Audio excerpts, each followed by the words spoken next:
everybody, Dr. Nelson here. This is a video lesson about interpreting graphs of proportional relationships. So let's first take a look at this graph right here, okay? So for relationships represented in this graph, y is proportional to x. And remember, what that means is that, first of all the points make a straight line, which it does, okay? And also, remember, the relationship is proportional if it also goes to the origin. Remember, the origin is located at point 0, 0, which I'll make a little mark right here. But for this lesson, let's really focus on just the meaning of every point, okay? So here we have point 2 and 4. And remember, the first value is the x value, and the second value is the y value, right? So again, the line that goes left and right, that's the x-axis. And the line that goes up and down, that's the y-axis. So point 2, 4 would be we go to the right 2, and then we go up 4. So we're talking about this point right there. So the question is, what does that point represent or mean on the graph? Okay. Well, what this shows is that the x value represents the number of hours, and the y value represents the number of miles walked. So for this, what we say is that in 2 hours, the person walked 4 miles. All right. So I'm going to say in 2 hours, they walked 4 miles.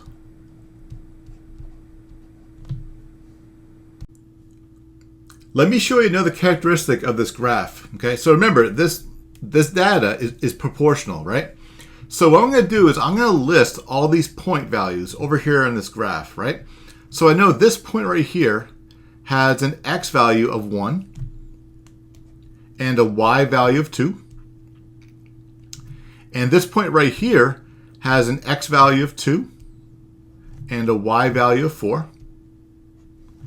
This point here has an x value of 3 and a y value of 6.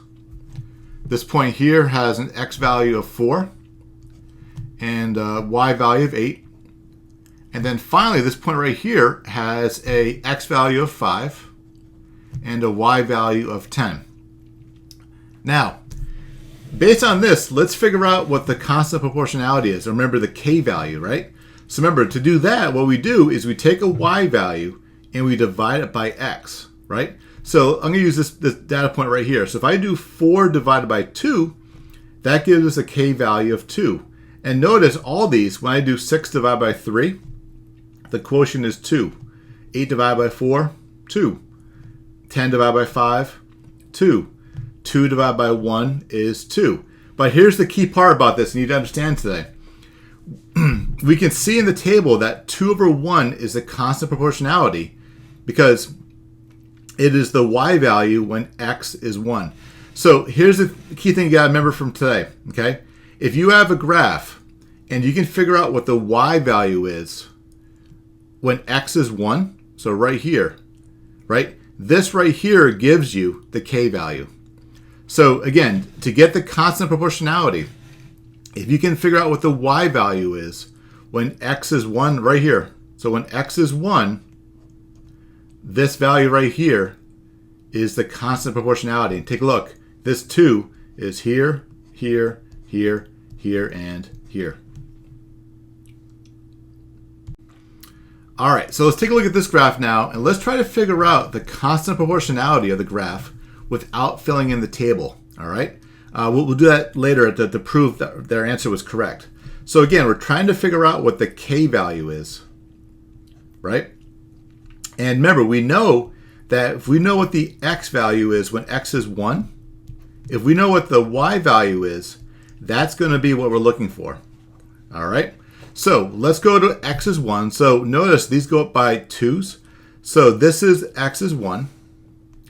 And notice the y value is between 0 and 10. So we know that the y value is going to be 5. So that means our k value, or the constant proportionality, should be 5. All right. So let's prove it. Here we go. So for every one of these points, I know this point here, when x is 1, y is 5. This point here, when x is 2, y is 10. This point here, looks like when when x is 3, y is 15. This point right here, when x is 7, y is 35. And finally, this point here, when x is 10, y is 50. And now, when I get the k value, when I do y divided by x, right? 5 divided by 1 is 5. 10 divided by 2 is 5. 15 divided by 3 is 5. 35 divided by 7 is 5. And 50 divided by 10 is 5. So look, there it is. So we know that the k value is 5. Now, here's the good news. Based on what you know now, you no longer need to do this anymore. All you got to do is find where x is 1, which is right here, and find the y value, and that tells you what the constant proportionality is right there, or the k value.